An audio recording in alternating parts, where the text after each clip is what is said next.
Shanghai ताउन तंजीम इजलास 8 ममालिक दी आला शख्सियात शिरकत करनगियां।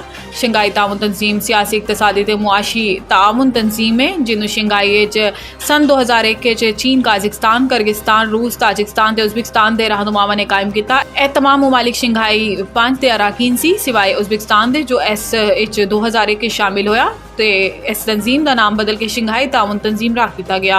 10 जुलाई 2015 को एस भारत ते पाकिस्तान को भी शामिल किया गया। पाकिस्तान 2005 तो शंघाई ताउन तंजीम का मुबसर मुल्क सी जो तंजीम के इजलासें बाकायदगी नाल शिरकत करता रहा। तो 2001 पाकिस्तान की जानिब तो शंघाई ताउन तंजीम की रुकनीत लई दरखास्त दी गई। चीनी वज़ीर आज़म की पाकिस्तान की आला अस्करी क़यादत तो भी मुलाकात मुतवक्का है। मुलाकात पाक चीन ताल्लुकात सी पैक नए मनसूबा, चीनी बाशिंदा ते मनसूबा की सिक्योरिटी समेत दीगर अमूर ज़ेरे गौर आएंगे। कॉन्फ्रेंस के दौरान रुकन मुमालिक पाकिस्तान की सियासी ते अस्करी क़यादत नाल भी मुलाकात करेंगे। कराची खुनाक के केसिस से इस तो बच्चों की अमवात गैर मामूली इजाफा।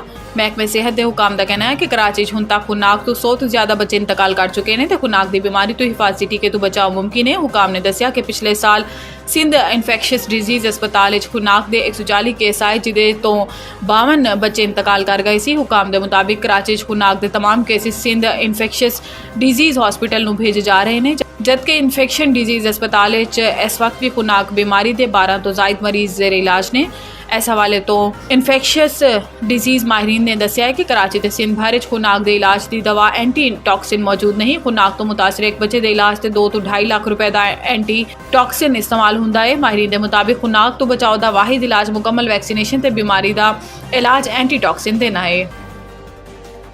दुनिया के आलूदा तरीन शहरों पाकिस्तान के 2 शहर शामिल। एयर क्वालिटी इंडेक्स के मुताबिक लाहौर दुनिया के आलूदा तरीन शहरों पहले तो कराची तीसरे नंबर पर जबकि दोनों शहरों का फिजाई मयार इंतहाई मुजरे सेहत पाया गया। अज लाहौर का एयर क्वालिटी इंडेक्स 229 रिकॉर्ड किया गया तो कराची का एयर क्वालिटी इंडेक्स 181 रिकॉर्ड किया गया। दुनिया के आलूदा तरीन शहरों इराक के दारुल हुकूमत बगदाद का दूसरा नंबर है जिथे एयर क्वालिटी इंडेक्स 200 रिकॉर्ड किया गया। ख्याल रहे कि एयर क्वालिटी इंडेक्स 151 तो 200 के दरमियान होवे तो मुजरे सेहत 201 तो 300 इंडेक्स को इंतहाई मुजरे सेहत करार दिता जाता है जबकि 301 तो उपर एयर क्वालिटी इंडेक्स खतरनाक आलूदगी तस्वुर की जाती है।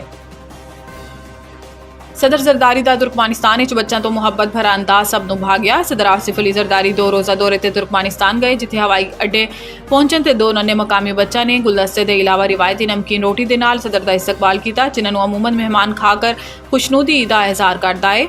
सदर मुमलिकत ने इस मौका नई रिवायत अता करते हुए पहले बच्चे तो रोटी लै का टुकड़ा लैके इनू मुँह दिता जिन्होंने कट लिया तो इस तो बाद इन्होंने दंदा नाल कटी रोटी का लुकमा बना के खुद खा लिता। यही अमल इन्होंने दूसरे बच्चे के मामले तो भी अंजाम दिता। सदर जरदारी ने इस अंदाज मेज़बान मुल्क के नायब वज़ीर आज़म ते दीगर शख्सियात भी खुशगवार हैरत हुई। इस मौके पर सदर जरदारी के नाल नायब वज़ीर आज़म इसहाक डार भी मौजूद से। सदर जरदारी की यह वीडियो नायब वज़ीर आज़म इसहाक डार के बेटे अली डार की जानिब तो सोशल मीडिया पर शेयर की गई जिदे अली डार ने लिखा कि पाकिस्तान को ऐसे ही मुहब्बतां तो भरे मनाज़िर की ज़रूरत है।